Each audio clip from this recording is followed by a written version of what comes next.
Recording in progress. Anil ji, प्रश्न भैया sense शुरू करने से पहले एक प्रश्न था पहले वाली क्लास से। सबसे पहले तो सेंसे आपको टीचर्स डे की बहुत बहुत शुभकामनाएं। हाँ, आपका भी। Thank you very much. Thank you. तो सेंसे इसमें पिछले चैप्टर में सबसे ज्यादा मतलब जो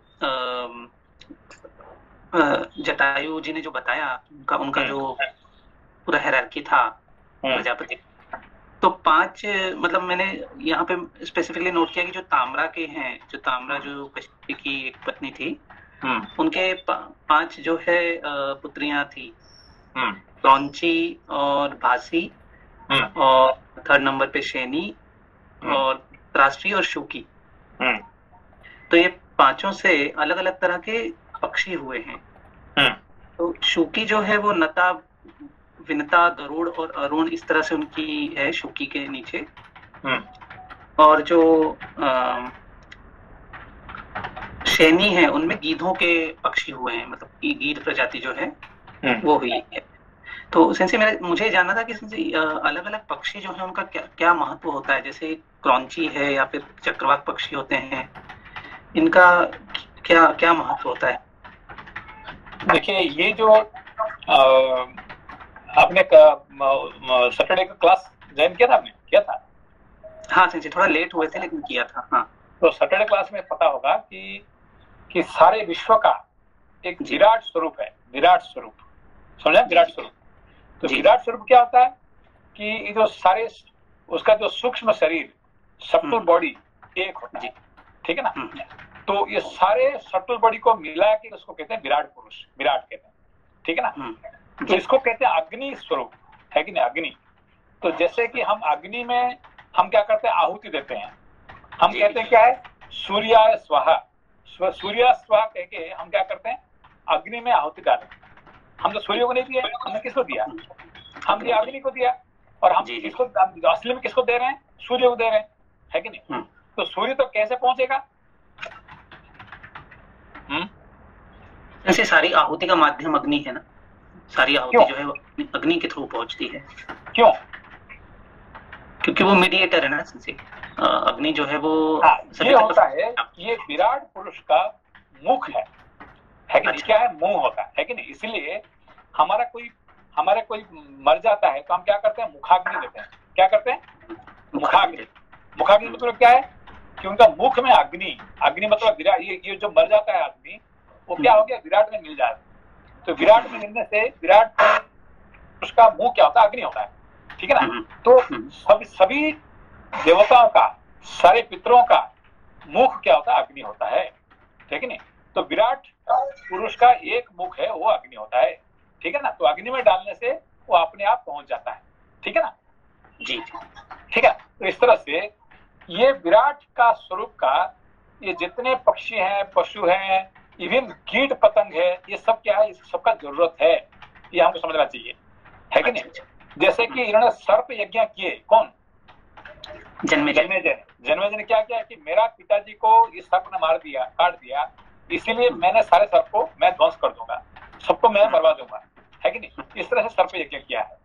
तो फिर विराट पुरुष फिर, है कि नहीं, रूप लेके आते हैं कि नहीं, बंद करो इसको। क्यों? कि सारे सर्प मर जाएंगे तो ये विश्व का जो इम्बैलेंस हो जाएगा, बैलेंस खत्म हो जाएगा, है कि नहीं? इसलिए सर्प का भी जरूरत है इस संसार में, है कि नहीं? ज्यादा हो जाए तो प्रॉब्लम है, संसार में ज्यादा सर्प हो जाएंगे तो प्रॉब्लम हो जाएंगे, मगर बिना सर्प के संसार में प्रॉब्लम हो जाएगा, ठीक है ना? तो इसीलिए गीध हुए कि चक्रवाक हुए, सारे पक्षियों का इस विश्व में जरूरत है, ठीक है ना? संख्या ज्यादा हो जाने से प्रॉब्लम हो जाता है फिर, ठीक है ना? हाँ जी, हाँ। So every creature has its own, every creature has equal importance, है कि नहीं? आपका इम्पोर्टेंस है, मेरा इम्पोर्टेंस है, और सारे पशु पक्षी, है कि नहीं, सब बाघ सिंह, है कि नहीं? तो सारे पक्षियों का, सबका इम्पोर्टेंस इस धरती पे है, ठीक है ना? जी सर, थैंक यू सर। पृष्ठ संख्या 504, 15 सर्गः। पंचवटी के रमणीय प्रदेश में श्री राम की आज्ञा से लक्ष्मण द्वारा सुंदर पर्णशाला का निर्माण तथा उसमें सीता और लक्ष्मण सहित श्री राम का निवास। नाना प्रकार के सर्पों, हिंसक जंतुओं और मृगों से भरी हुई पंचवटी में पहुंचकर श्री राम ने उद्दीप्त तेज वाले अपने भाई लक्ष्मण से कहा, सौम्य, मुनिवर अगस्त्य ने हमें जिस स्थान का परिचय दिया था उनके तथा कथित स्थान में हम लोग आ पहुंचे। यही पंचवटी का प्रदेश है। यहाँ का वन प्रांत पुष्पों से कैसी शोभा पा रहा है। लक्ष्मण, तुम इस वन में चारों ओर दृष्टि डालो, क्योंकि इस कार्य में निपुण हो। देखकर यह निश्चय करो कि किस स्थान पर आश्रम बनाना हमारे लिए अच्छा होगा। लक्ष्मण, तुम किसी ऐसे स्थान को ढूंढ निकालो जहाँ से जलाशय निकट हो, जहाँ विदेह कुमारी सीता का मन लगे, जहाँ तुम और हम भी प्रसन्नता पूर्वक रह सकें, जहाँ वन और जल दोनों का रमणीय दृश्य हो तथा जिस स्थान के आसपास ही समिधा, फूल, कुश और जल मिलने की सुविधा हो। श्री रामचंद्र जी के ऐसा कहने पर लक्ष्मण दोनों हाथ जोड़कर सीता के सामने ही उन ककुट सकुल भूषण श्री राम से इस प्रकार बोले, काकुत्स्थ, आपके रहते हुए मैं सदा पराधीन ही हूँ। मैं सैकड़ों या अनंत वर्षों तक आपकी आज्ञा के अधीन ही रहना चाहता हूँ। अतः आप स्वयं ही देखकर जो स्थान सुंदर जान पड़े वहाँ आश्रम बनाने के लिए मुझे आज्ञा दें। मुझसे कहें कि तुम अमुक स्थान पर आश्रम बनाओ। लक्ष्मण के इस वचन से अत्यंत तेजस्वी भगवान श्री राम को बड़ी प्रसन्नता हुई और उन्होंने स्वयं ही सोच विचार कर एक ऐसा स्थान पसंद किया जो सब प्रकार के उत्तम गुणों से संपन्न और आश्रम बनाने के योग्य था। उस सुंदर स्थान पर आकर श्री राम ने लक्ष्मण का हाथ अपने हाथ में लेकर कहा, सुमित्रानंदन, यह स्थान समतल और सुंदर है तथा फूले हुए वृक्षों से घिरा है। तुम्हें इसी स्थान पर यथोचित रूप से एक रमणीय आश्रम का निर्माण करना चाहिए। यह पास ही सूर्य के समान उज्ज्वल कांति वाले मनोरम गंध युक्त कमलों से रमणीय प्रतीत होने वाली तथा पद्मों की शोभा से संपन्न पुष्करणी दिखाई देती है।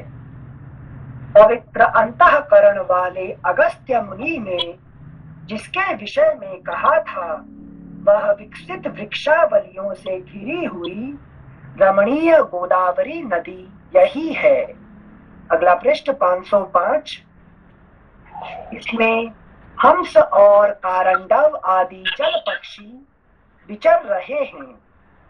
चकवे इसकी शोभा बढ़ा रहे हैं तथा पानी पीने के लिए आए हुए मृगों के झुंड इसके तट पर छाए रहते हैं। ये जो भगवान राम मर्यादा पुरुषोत्तम होने के कारण से अभी किसका बात मान रहे हैं? ये अगस्त्य मुनि को गुरु मान रहे हैं, ठीक है ना? अच्छा। तो उनका गुरु कौन, असली गुरु कौन है? वशिष्ठ जी, है कि नहीं? और इनका जुड़वा भाई होने के कारण से अभी गुरु कौन है? अभी तो वशिष्ठ जी नहीं है। इसीलिए जो अगस्त्य जी कह रहे हैं वो सारे आखिरी तक सुनेंगे, मानेंगे। फिर जब अयोध्या चले जाएंगे फिर उनका गुरु कौन होंगे? फिर वशिष्ठ जी ये हो जाएंगे, ठीक है ना? तो अभी किसका बात असली सुन रहे हैं? वही अपना गुरु, है कि नहीं? तो इनका अगस्त्य जी का सुनना और अपना गुरु का सुनना एक ही बात है, ठीक है ना? अच्छा अच्छा, हाँ सेंसर, ठीक है, थैंक यू सेंसर। अगस्त्य मुनि, हाँ। श्लोक संख्या 13। इसमें हंस और कारंडव आदि जल पक्षी विचर रहे हैं, चकवे इसकी शोभा बढ़ा रहे हैं तथा पानी पीने के लिए आए हुए मृगों के झुंड इसके तट पर छाए रहते हैं। यह नदी इस स्थान से ना तो अधिक दूर है और ना अत्यंत निकट ही। सौम्य, यहाँ बहुत सी कंदराओं से युक्त ऊंचे ऊंचे पर्वत दिखाई दे रहे हैं, जहाँ मयूरों की मीठी बोली गूंज रही है। ये रमणीय पर्वत खिले हुए वृक्षों से व्याप्त हैं। स्थान स्थान पर सोने, चांदी तथा तांबे के समान रंग वाले सुंदर पैरिक धातुओं से उपलक्षित ये पर्वत ऐसे प्रतीत हो रहे हैं मानो झरोखे के आकार में की गई नीले, पीले और सफेद आदि रंगों की उत्तम श्रृंगार रचनाओं से अलंकृत हाथी शोभा पा रहे हूँ। पुष्पों, गुल्मों तथा लता वल्लरियों से युक्त साल, ताल, तमाल, खजूर, कटहल, जल कदम्ब, तिनिश, पुन्नाग, आम, अशोक, तिलक, केवड़ा, चंपा, स्यंदन, चंदन, कदम्ब, परणास, लकुच, धव, अश्वकर्ण, खैर, शमी, पलाश और पाडर आदि वृक्षों से घिरे हुए ये पर्वत बड़ी शोभा पा रहे हैं। सुमित्रानंदन, यह बहुत ही पवित्र और बड़ा रमणीय स्थान है। यहाँ बहुत से पशु पक्षी निवास करते हैं।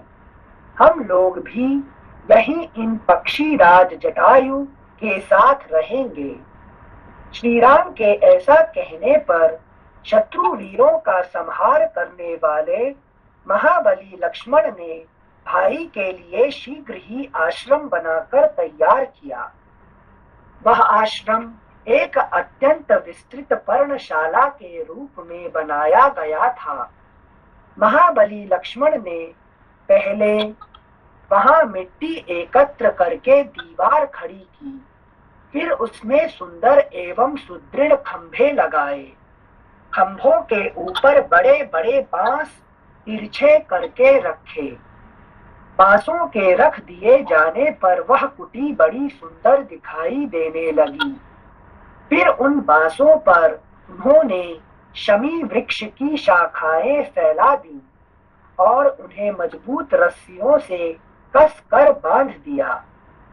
इसके बाद ऊपर से कुश, काफ, सरकंडे और पत्ते बिछाकर उस पर्णशाला को भली भांति छा दिया तथा नीचे की भूमि को बराबर करके उस कुटी को बड़ा रमणीय बना दिया। इस प्रकार लक्ष्मण ने श्री रामचंद्र जी के लिए परम उत्तम निवास गृह बना दिया, जो देखने ही योग्य था।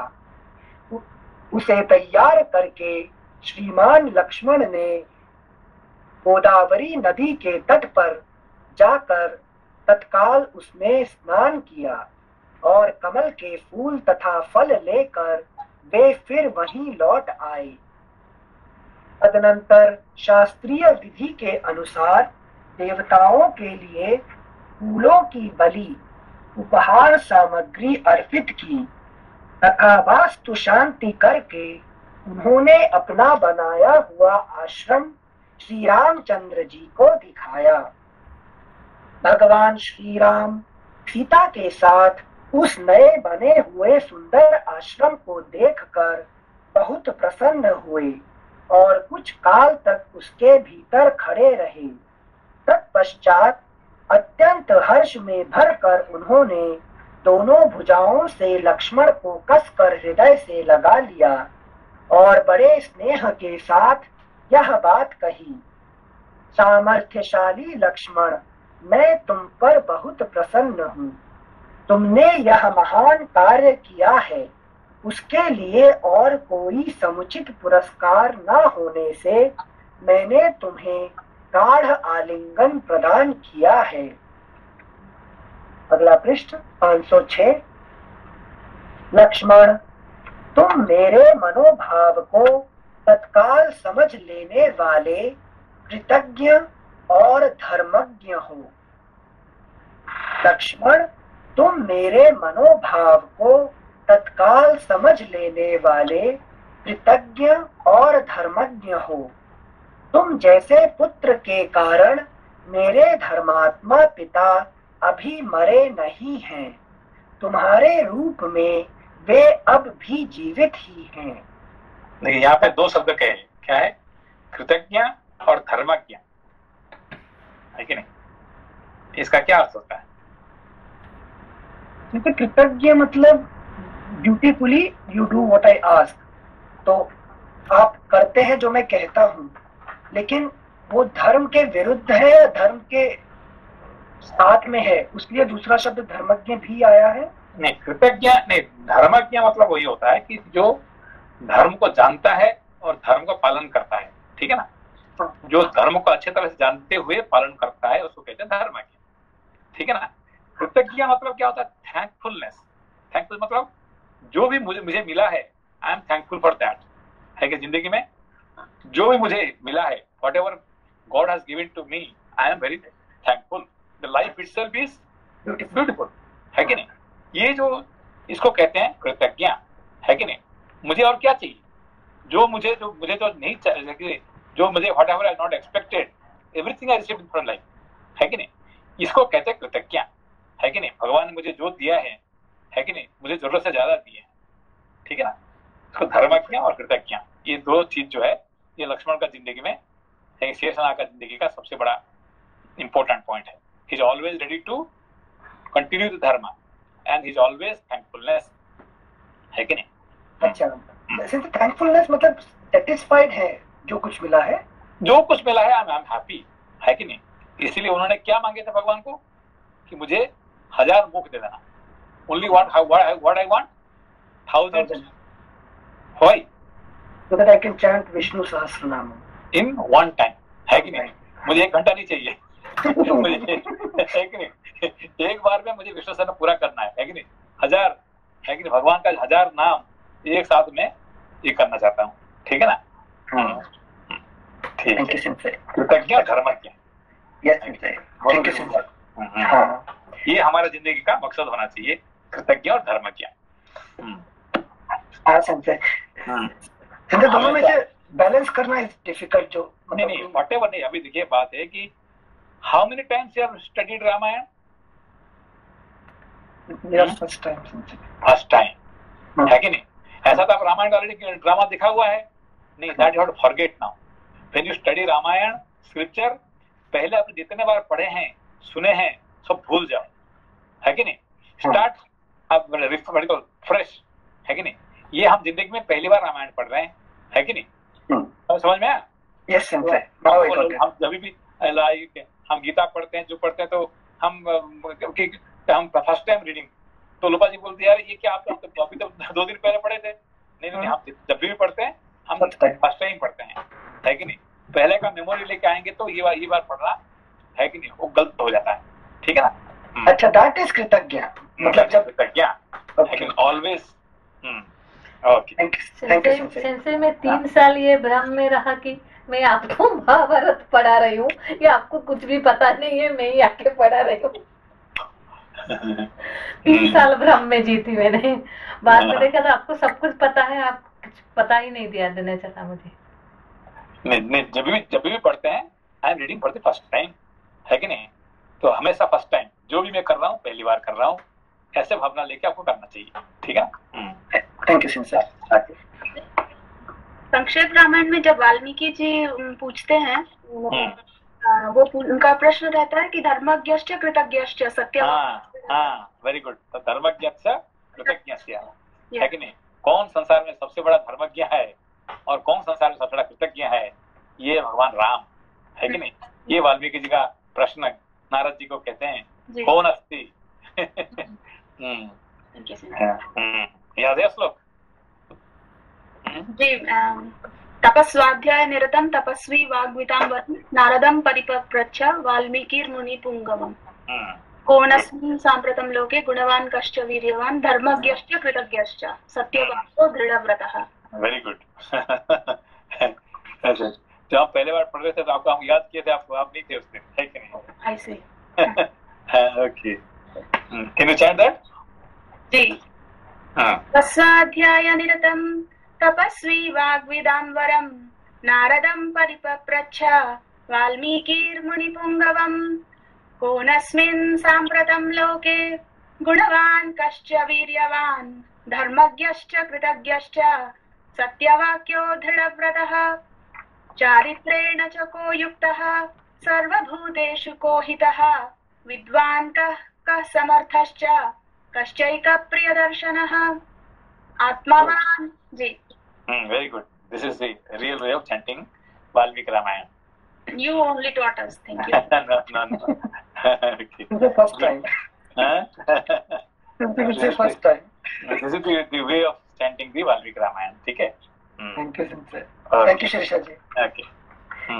श्लोक संख्या 29। लक्ष्मण, तुम मेरे मनोभाव को तत्काल। नमस्ते सेंसे। नमस्ते नमस्ते। सेंसे, धर्म की कृतज्ञ आपने अभी समझाए, तो मतलब सब किसी के लिए, हर किसी के लिए धर्म का डेफिनेशन अलग होगा कि हर किसी के लिए धर्म का डेफिनेशन सेम होगा? नहीं, सबके लिए एक्चुअली देखिए, जो आपके लिए जो करने के लिए जो है कि नहीं, the best possible what you can do in this life, that is dharma for you. Okay, धर्म क्या है कि what best you can do for in your body, in your time, in your capacity, that is called dharma, your dharma, है कि नहीं? समझ में आपको? हाँ सेंसे, अभी समझ में। जैसे कि अभी गीता, पूरा गीता को हम कहते हैं, क्या कहते हैं, है कि नहीं? तो पहला शुरू कहाँ से होता है? धर्म क्षेत्र, कुरुक्षेत्र, धर्म से शुरू होता है, और आखिरी में क्या, कहाँ शब्द करता है? ममा, ममा, धर्म, ममा धर्म, मेरा धर्म। मेरा धर्म क्या है कि गीता में सब कुछ जो कहा गया है वो मेरा धर्म है, ठीक है ना? तो मेरा शरीर में the body which I have received, the time which I have received, मेरा समय कितना है, जितने समय है मैं यहाँ जितने दिन तक जिंदा रह सकता हूँ, आई डोंट नो, है कि नहीं? As long as I am living, as per my capacity, as per my resources, whatever I can do, that is dharma for मी।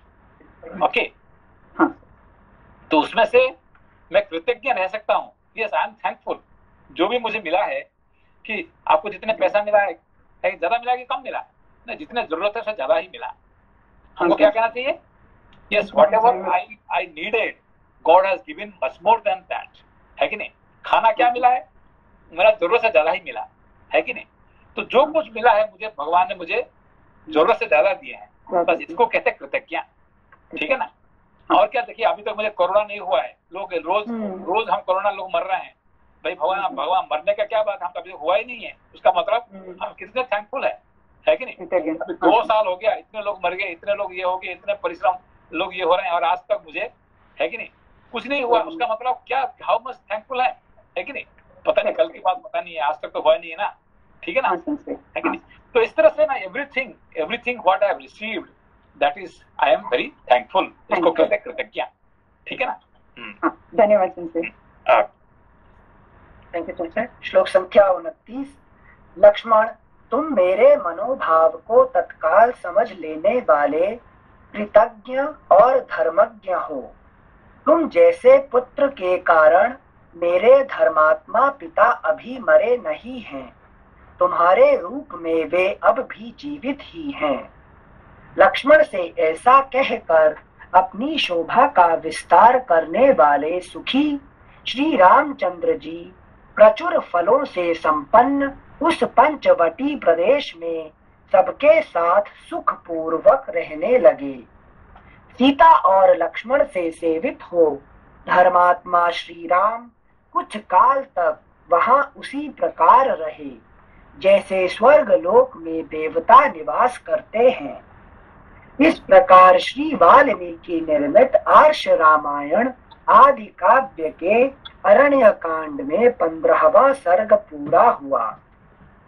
षोडशः सर्गः लक्ष्मण के द्वारा हेमंत ऋतु का वर्णन और भरत की प्रशंसा तथा श्री राम का उन दोनों के साथ गोदावरी नदी में स्नान। महात्मा श्री राम को उस आश्रम में रहते हुए शरद ऋतु बीत गई और प्रिय हेमंत का आरंभ हुआ। एक दिन प्रातः काल रघुकुल नंदन श्री राम स्नान करने के लिए परम रमणीय गोदावरी नदी के तट पर गए। उनके छोटे भाई लक्ष्मण भी, जो बड़े ही विनीत और पराक्रमी थे, सीता के साथ साथ हाथ में घड़ा लिए उनके पीछे पीछे गए। जाते जाते वे श्री रामचंद्र जी से इस प्रकार बोले, प्रिय वचन बोलने वाले भैया श्री राम, यह वही हेमंत काल आ पहुंचा है जो आपको अधिक प्रिय है और जिससे यह शुभ संवत्सर अलंकृत सा प्रतीत होता है। इस ऋतु में अधिक ठंडक या पाले के कारण लोगों का शरीर रूखा हो जाता है। पृथ्वी पर रबी की खेती लहलहाने लगती है। जल अधिक शीतल होने के कारण पीने के योग्य नहीं रहता और आग बड़ी प्रिय लगने लगती है। ठंड के दिन में क्या होता है, पानी पीने के लिए मन नहीं होता है। जैसे गर्मी के दिन में क्या होता है, पानी हम पीते जाते हैं। तो ठंड के दिन में क्या होता है, पानी को पीने के मन नहीं होता है कि नहीं? आग अच्छी लगती है। आग अच्छी लगती है कि नहीं? बाकी महीने में चंद्र अच्छा लगते हैं और ठंड के दिन में सूर्य अच्छे लगते हैं, है कि नहीं? इनसे ये हेमंत ऋतु कब आता है? अगर लाइक सितंबर नवंबर, नो ठंड इज हेमंत ऋतु? नहीं, ठंड होता शीत ऋतु कहते हैं। उससे पहले का जो होता है सो अभी नहीं, अभी नहीं है। नहीं। ये अक्टूबर कार्तिक पूर्णिमा के टाइम आपने एक बार पढ़ा है। कार्तिक पूर्णिमा नवंबर। जी थैंक यू। से पढ़ाए थे मार्गशीर्ष पूर्णिमा और पौष पूर्णिमा होता है शीत विंटर, और उससे पहले जो कार्तिक पूर्णिमा और आश्विन पूर्णिमा जो है वही उसको बोलते हैं हेमंत। तो अक्टूबर नवंबर ये बताएंगे अभी बताएंगे अभी ये लक्ष्मण जी बताएंगे। सुनिए श्लोक संख्या 6। नवसस्येष्टि कर्म के अनुष्ठान की किस वेला में नूतन अन्न ग्रहण करने के लिए की गई आग्रयण कर्म रूप पूजाओं द्वारा देवताओं तथा पितरों को संतुष्ट करके उक्त आग्रयण कर्म का संपादन करने वाले सत्पुरुष निष्पाप हो गए हैं। इस ऋतु में प्रायः सभी जनपदों के निवासियों की अन्न प्राप्ति विषयक कामनाएं प्रचुर रूप से पूर्ण हो जाती हैं। मतलब उस टाइम क्या होता है कि घर में है कि नहीं, ये आ जाते हैं प्रचुर परिमाण से, है कि नहीं, अनाज आ जाते हैं। गोरस की भी बहुतायत होती है तथा विजय की इच्छा रखने वाले भूपाल गण युद्ध यात्रा के लिए विचरते रहते हैं।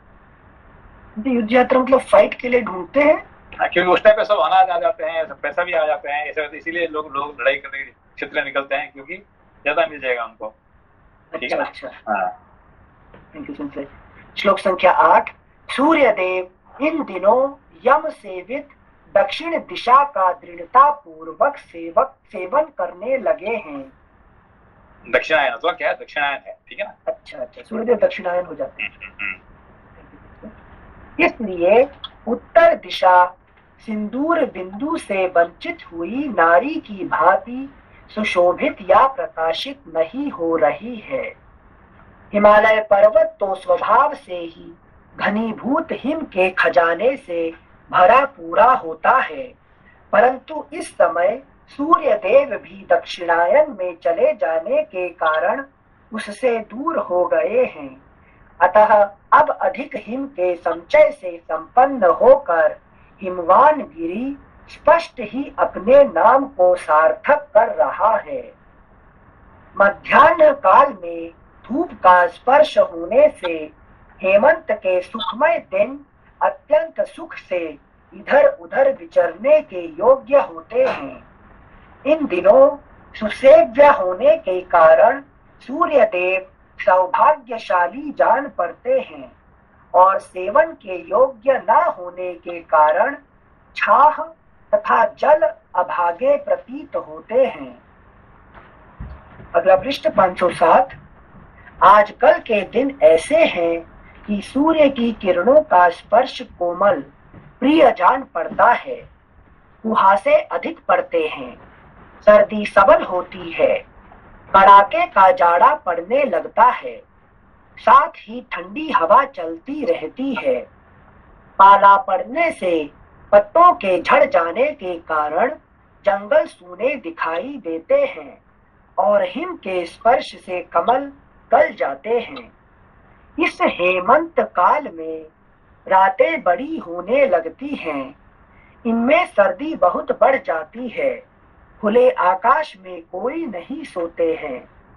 पौष मास की ये रातें हिमपात के कारण धूसर प्रतीत होती हैं। समझ आया ना लोपा जी? पौष मास, ये पौष मास। ठीक है। हेमंत काल, श्लोक संख्या 13। हेमंत काल में चंद्रमा का सौभाग्य सूर्य देव में चला गया है। हेमंत काल में चंद्रमा का सौभाग्य सूर्य देव में चला गया है। क्योंकि बाकी दिन में हम क्या करते हैं, चंद्र को ज्यादा मानते हैं, ठीक है ना।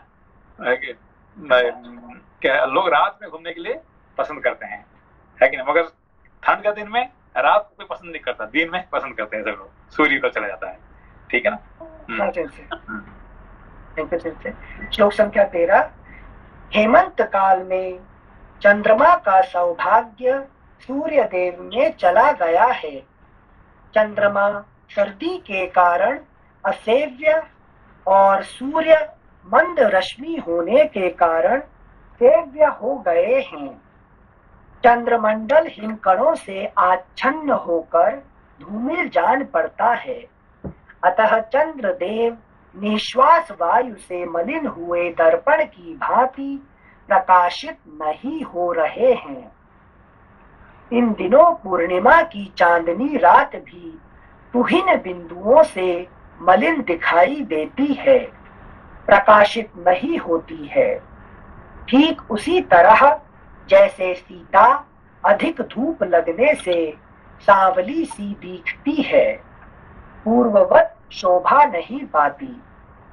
स्वभाव से ही जिसका स्पर्श शीतल है, वह पछुआ हवा इस समय हिमकणों से व्याप्त हो जाने के कारण दूनी सर्दी लेकर बड़े वेग से बह रही है। और ठंड डबल हो जाता है जब हवा आता है, लेकिन ठंड डबल हो जाता है उस टाइम पे। जब पश्चिम से जो हवा चलती है, बिकॉज एक तो ठंड है, फिर जो हवा फिर क्या ठंड क्या होता है, डबल।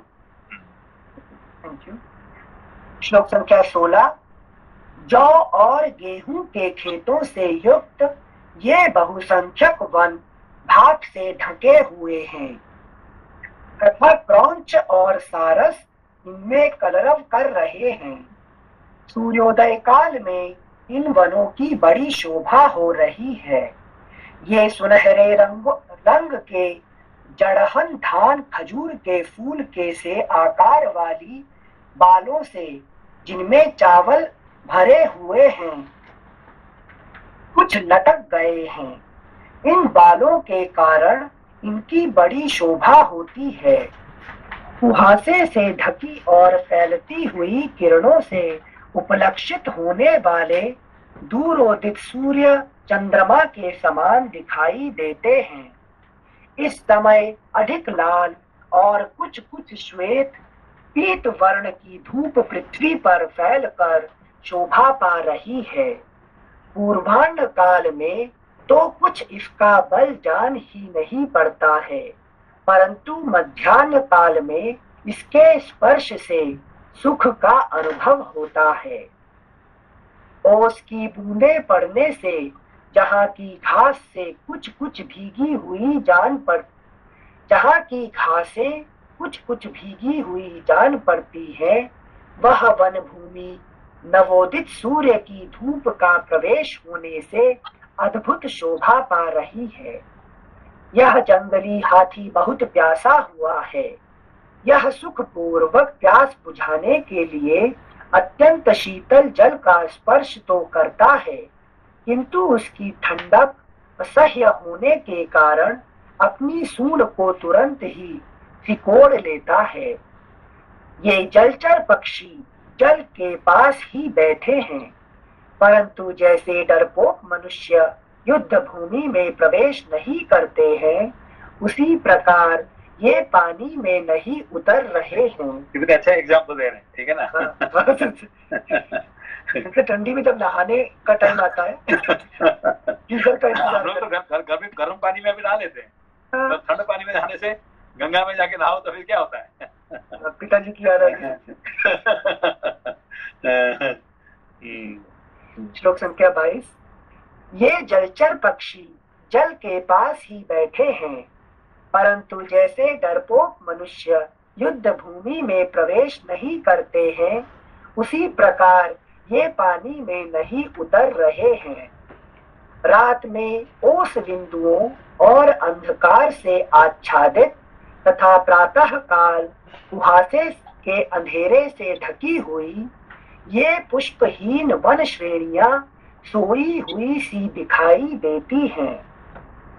इस समय नदियों के जल भाप से ढके हुए हैं। इनमें विचरने वाले सारस केवल अपने कलरवों से पहचाने जाते हैं, तथा ये सरिताएं पक्षियां है मगर उनको दिखाई नहीं पड़ते हैं, है कि नहीं, बाप से, है कि नहीं, उनका आवाज से ही पता चलता है अच्छा यहाँ पे है पक्षी, है कि नहीं। Thank you sensei. श्लोक संख्या 24। इस समय नदियों के जल भाप से ढके हुए हैं। इनमें विचरने वाले सारस केवल अपने कलरवों से पहचाने जाते हैं, तथा ये सरिताएं भी ओस से भीगी हुई बालू वाले अपने तटों से ही प्रकाश में आती हैं, जल से नहीं। तथा ये सरिताएं भी ओस से भीगी हुई बालू वाले अपने तटों से ही प्रकाश में आती हैं, जल से नहीं।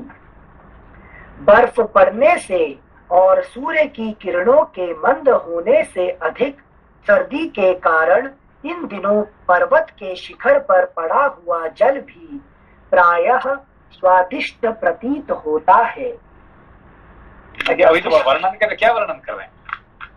जैसे प्रकृति का वर्णन कर रहे हैं, जहाँ पर घर बनाया है उन्होंने, वहाँ के आजू। यहाँ पे बड़ा इंटरेस्टिंग टॉपिक ये है कि अभी इन लोग देखो जंगल में है कि नहीं, जंगल में है, पैलेस में नहीं है, घर में नहीं है ना, वहां पे उनका गर्मी का कपड़ा ज्यादा है ना कुछ, है कि नहीं, वो जंगल में रह रहे हैं जैसे पशु पक्षी जैसे रह रहे हैं, उनका पास कुछ भी नहीं है, तो भी वो instead of complaining they are telling the beauty of the nature, है कि नहीं। क्या कितना सुंदर है। हम लोग क्या अरे भाई कहाँ फंस गए हम, है कि नहीं, ये ठंड में ये हम क्या हो रहे हैं, है कि नहीं। क्या लक्ष्मण जी क्या करें कि ये तो आपके पसंद की समय है, मतलब हम लोग का पसंद की समय है कि this is the beauty of the nature we can see but we can not see normal days, ठीक है ना। तो दैट इज हाउ द साधक, है कि नहीं, कृतज्ञता दिखाते हैं अपने, ठीक है ना। They are singing the glory of the nature instead of complaining about the cold, है कि नहीं। दिस इज कॉल्ड कृतज्ञता। Thank you sensei. पृष्ठ संख्या 508, श्लोक संख्या 26। जो पुराने पड़ जाने के कारण जर्जर हो गए हैं, जिनकी कर्णिका और केसर जीर्ण शीर्ण हो गए हैं, ऐसे दलों से उपलक्षित होने वाले कमलों के समूह पाला पड़ने से गल गए हैं, उनमें डंठल मात्र शेष रह गए हैं। इसीलिए उनकी शोभा नष्ट हो गई है। पुरुष इनसे कमल ककड़ी से रह गए, डंठल जो लकड़ी, बाकी सब कुछ कमल में गर्मी में है ही उसका फूल दिखाई पड़ता है। जितने सूर्य का ताप रहता है तब कमल दिखाई पड़ते हैं, ठंड का दिन में कमल का दर्शन नहीं होता है, ठीक है ना।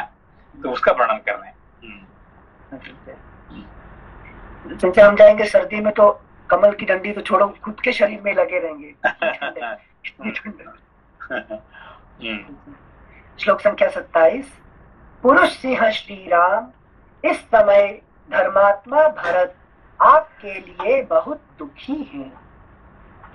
श्लोक संख्या 27 जी लक्ष्मण जी कह रहे हैं ना? नहीं, लक्ष्मण जी अभी याद आ गया कि भरत जी देखिए अभी, क्योंकि जब हम दुख में होते हैं तो हमारे जो प्रिय लोग वो भी कितने दुखी होंगे, है कि नहीं। ये जंगल में रह के दुखी हैं, तो और वो कहाँ पे है, वो शहर में रहते हुए भी जंगल जैसे ही रह रहे हैं। कौन? भरत जी है कि नहीं। तो वो भी, ये तो जटाजुट धर के पकड़ गए जंगल में है, और वो भी शहर में नहीं है, पैलेस में नहीं है, वो भी ऐसे ही रह रहे हैं, तो इसलिए उनको भी याद कर रहे हैं, है कि नहीं। अच्छा, मतलब जब हमें दुख होता है तभी हमें नियर एंड डियर्स का दुख होता है। अपना नहीं, हम अपने दुख में इतने डूब जाते हैं कि बाकी लोगों का दुख हमको दिखाई नहीं पड़ता है, ठीक है ना। अरे वो तो कितने, अभी मैं दुख में हूँ, देखो अनिल जी कितने सुख में घर में बैठे हुए हैं, कितने आनंद से नहीं रहते। नहीं, वो बात नहीं है कि नहीं। मैं दुख में होता मतलब वो भी है कि नहीं, शायद वो हमसे ज्यादा दुख में हो सकते हैं, है कि नहीं। Thank you Sanjay. श्लोक संख्या 27। पुरुष सिंह श्री राम, इस समय धर्मात्मा भरत आपके लिए बहुत दुखी हैं। लेकिन आपके लिए बहुत दुखी हैं इस समय, ठीक है ना। और आप में भक्ति रखते हुए नगर में ही तपस्या कर रहे हैं। रह रहे हैं नगर में, मगर तपस्या कर रहे हैं जैसे जंगल जैसे। Which is more difficult than more difficult। श्लोक संख्या 28। वे राज्य, मान तथा नाना प्रकार के बहुसंख्यक भोगों का परित्याग करके तपस्या में संलग्न हैं एवं नियमित आहार करते हुए इस शीतल मही तल पर बिना बिस्तर के ही शयन करते हैं। नहीं, ये राज पैलेस में नहीं है, वो भी है कि नहीं, नीचे सो रहे हैं। श्लोक संख्या 29। निश्चय ही भरत भी इसी बेला में स्नान के लिए उद्यत हो मंत्री एवं प्रजाजनों के साथ प्रतिदिन सरयू नदी के तट पर जाते होंगे। अत्यंत सुख में पले हुए सुकुमार भरत जाड़े का कष्ट सहते हुए रात के पिछले पहर में कैसे सरयू जी के जल में डुबकी लगाते होंगे। जिनके नेत्र कमल तल के समान शोभा पाते हैं, जिनकी अंग कांति श्याम है और जिनके उदर का कुछ पता ही नहीं लगता है, ऐसे महान धर्मज्ञ, सत्यवादी, लज्जाशील, जितेंद्रिय, प्रिय वचन बोलने वाले, मृदुल स्वभाव वाले महाबाहु शत्रु दमन श्रीमान भरत ने नाना प्रकार के सुखों को त्याग कर सर्वथा आपका ही आश्रय ग्रहण किया है। लक्ष्मण जी का है कि नहीं, उनका भरत जी का प्रति कितने है कि नहीं आदर भाव है कि नहीं, सम्मान है। जैसे वो जब सामने आए थे तो क्रोधित क्यों हो गए थे लक्ष्मण जी? नहीं, जब उनका नहीं, अभी देखिए वो अपना पिताजी को मानते हैं, मगर जब राम जी का प्रति कोई ये हो जाता है तो उनका है कि भाव बदल जाता है, आ गए, फिर अपना रूप दिखा देते हैं, है कि नहीं। ऐसा नहीं कि वो अपना पिताजी को प्यार नहीं करते हैं, भाई को प्यार नहीं करते हैं, माँ को प्यार नहीं करते हैं, है कि नहीं, मगर कोई है कि नहीं, कोई उनका भरत या राम जी का सामने आ जाते हैं, इसका मतलब वो दुश्मन बन जाता है उसको, ठीक है ना। मतलब he remembers his main goal जो ड्यूटी है। श्लोक संख्या 33। आपके भाई महात्मा भरत ने निश्चय ही स्वर्ग लोक पर विजय प्राप्त कर ली है, क्योंकि वे भी तपस्या में स्थित होकर आपके वनवासी जीवन का अनुसरण कर रहे हैं। मनुष्य प्रायः माता के गुणों का ही अनुवर्तन करते हैं। ये बड़ी इंटरेस्टिंग टॉपिक है, ये वाला 24 34। श्लोक संख्या 34। मनुष्य प्रायः माता के गुणों का ही अनुवर्तन करते हैं, पिता के नहीं। इस लौकिक उक्ति को भरत ने अपने बर्ताव से मिथ्या प्रमाणित कर दिया है कि नहीं? तो इन्होंने मिथ्या प्रमाणित कर दिया है कि नहीं? मतलब एक एक्सेप्शन आ गया फाइनली। एक्सेप्शन अनुवर्तन करते हैं मतलब फॉलो। Thank you sir. श्लोक संख्या 35। महाराज दशरथ जिसके पति हैं और भरत जैसा साधु जिसका पुत्र है, वह माता कैकेयी वैसी क्रूरता पूर्ण दृष्टि वाली कैसे हो गई। धर्मपरायण लक्ष्मण जब स्नेहवश इस प्रकार कह रहे थे, उस समय श्री रामचंद्र जी से माता कैकेयी की निंदा नहीं सही गई। उन्होंने लक्ष्मण से कहा, तात तुम्हें मझली माता कैकेयी की कभी निंदा नहीं करनी चाहिए। यदि कुछ कहना हो तो पहले की भांति इक्ष्वाकु वंश के स्वामी भरत की ही चर्चा करो। यद्यपि मेरी बुद्धि दृढ़ता पूर्वक व्रत का पालन करते हुए वन में रहने का अटल निश्चय कर चुकी है, तथापि भरत के स्नेह से संतप्त होकर पुनः चंचल हो उठती है। मुझे भरत की वे परम प्रिय मधुर मन को भाने वाली और अमृत के समान हृदय को आह्लाद प्रदान करने वाली बातें याद आ रही हैं।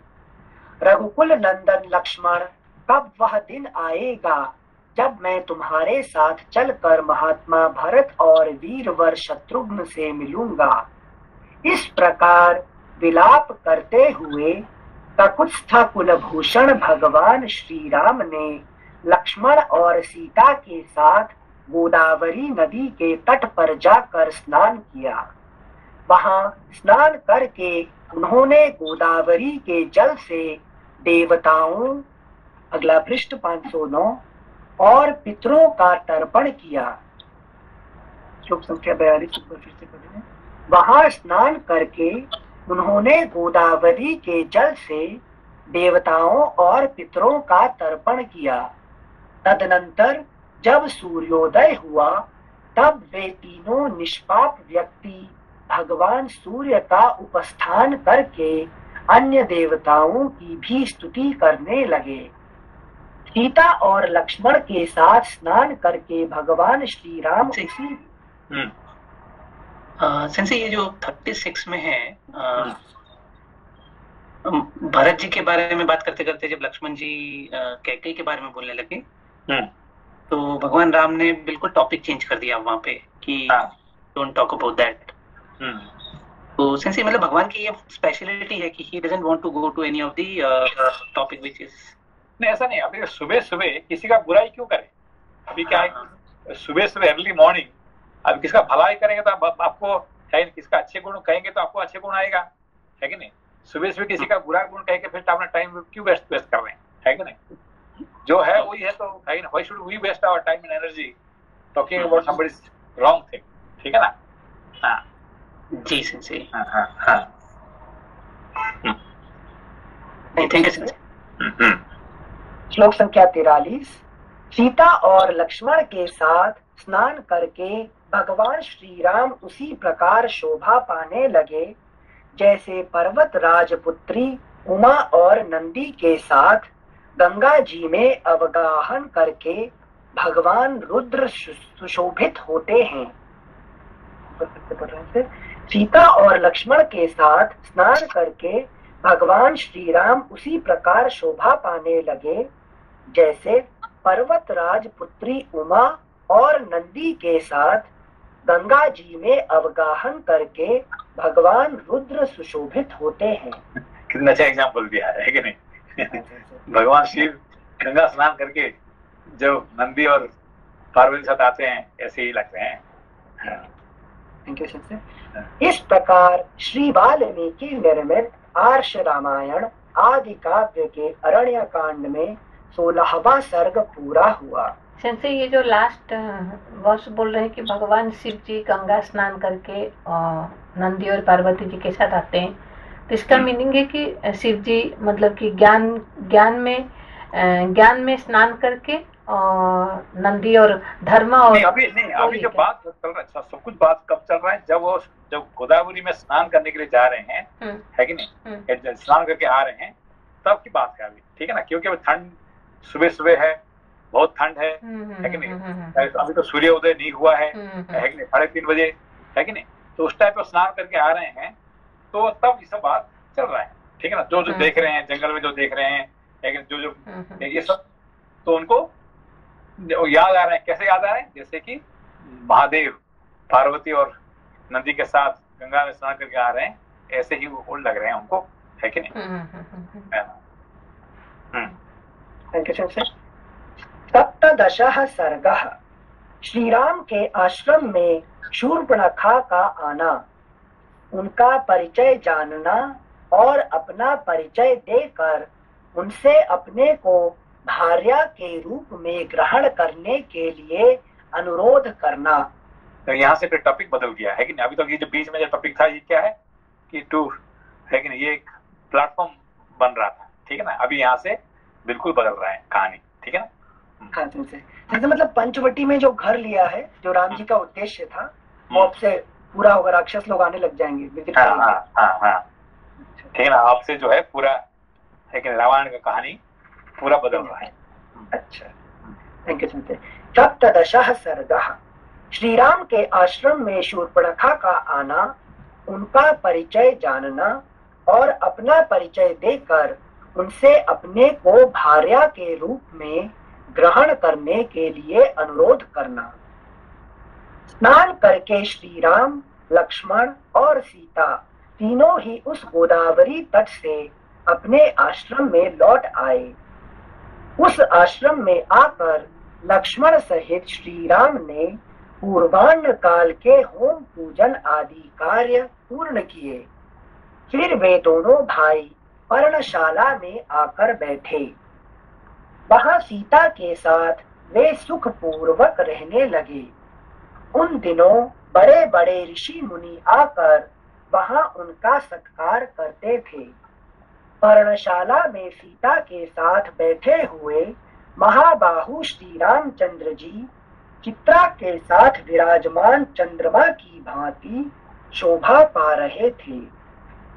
वे अपने भाई लक्ष्मण के साथ, जैसे जैसे चंद्रमा चित्रा के साथ, चित्रा नक्षत्र के साथ शोभा पाते हैं।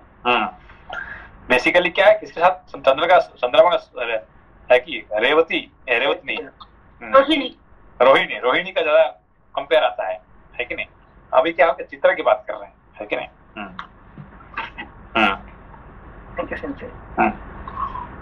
श्लोक संख्या 3। वहां सीता के साथ वे सुख पूर्वक रहने लगे। उन दिनों बड़े बड़े ऋषि मुनि आकर वहां उनका सत्कार करते थे। पर्णशाला में सीता के साथ बैठे हुए महाबाहु श्री रामचंद्र जी चित्रा के साथ विराजमान चंद्रमा की भांति शोभा पा रहे थे। वे अपने भाई लक्ष्मण के साथ वहां तरह तरह की बातें किया करते थे।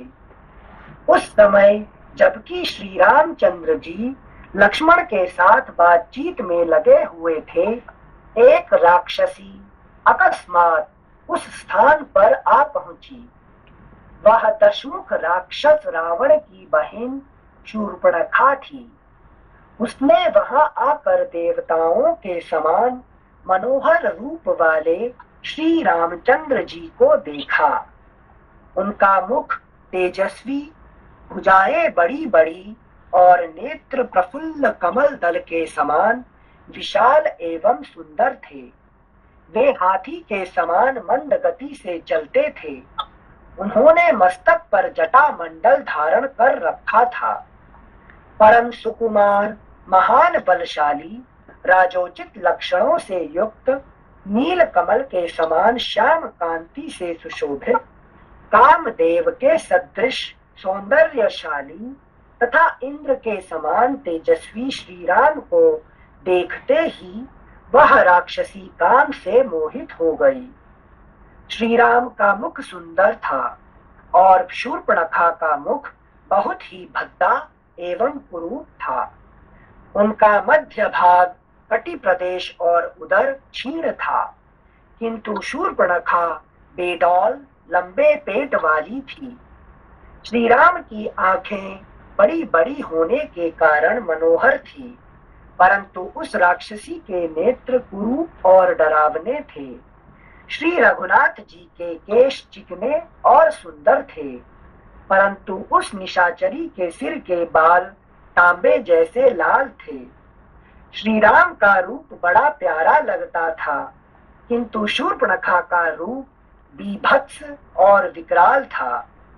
श्री राघवेंद्र मधुर स्वर में बोलते थे, किंतु वह राक्षसी भैरव नाद करने वाली थी। ये देखने में सौम्य और नित्य नूतन तरुण थे, किंतु वह निशाचरी क्रूर और हजारों वर्षों की बुढ़िया थी। ये सरलता से बात करने वाले और उदार थे, किंतु उसकी बातों में कुटिलता भरी रहती थी। ये न्यायोचित सदाचार का पालन करने वाले थे। अभी किसी का वर्णन हो रहा है? किंतु राम के गुण का और शूर्पणखा के गुण का नहीं, यहाँ पे राम और शूर्पणखा नहीं है, यहाँ पे काम और ज्ञान है कि नहीं? ये दोनों का वर्णन हो रहा है। काम कैसे है कि नहीं, और ज्ञान कैसे है कि नहीं? तो ये दोनों का वर्णन हो रहा है, ठीक है ना? अच्छा। लेकिन काम एक का पेट क्षीण है, एक का पेट मोटा है। नहीं, जैसे कि ये हजारों साल कौन? शूर्पणखा। और ये बहुत यंग है कौन? अच्छा। ज्ञान हमेशा यंग होता है और काम हमेशा ओल्ड होता है कि नहीं? ये सब एक एक वर्णन है, ठीक है ना? श्लोक संख्या 11। ये देखने में सौम्य और नित्य नूतन तरुण थे, लेकिन हमेशा नित्य नूतन तरुण। क्या ज्ञान हमेशा every time it is young, every time it is fresh, every time है कि जितने बार आप ज्ञान से मिलेंगे तो आपको हमेशा नित्य नूतन, ठीक है ना? और काम हमेशा ओल्ड है कि हजारों वर्ष पुराना हो जाता है। किंतु वह निशाचरी क्रूर और हजारों वर्षों की बुढ़िया थी। ये सरलता से बात करने वाले और उदार थे, किंतु उसकी बातों में कुटिलता भरी रहती थी। ये न्यायोचित सदाचार का पालन करने वाले थे और वह अत्यंत दुराचारिणी थी। श्री राम देखने में प्यारे लगते थे और शूर्पणखा को देखते ही घृणा पैदा होती थी। अगला पृष्ठ 510। तो वह राक्षसी काम भाव से आविष्ट हो मनोहर रूप बनाकर श्री राम के पास आई और बोली। तपस्वी के वेश में मस्तक पर जटा धारण किए, साथ में स्त्री को लिए और हाथ में धनुष बाण ग्रहण किए, इस राक्षसों के देश में तुम कैसे चले आए? यहाँ तुम्हारे आगमन का क्या प्रयोजन है? यह सब मुझे ठीक ठीक बताओ। ठीक है, वही बंद करते हैं, फिर कल पढ़ते हैं, ठीक है? ओके। Happy teachers day. क्या? Sensei, happy Teachers Day. बहुत बहुत धन्यवाद। Okay, thank you. नमस्ते सर।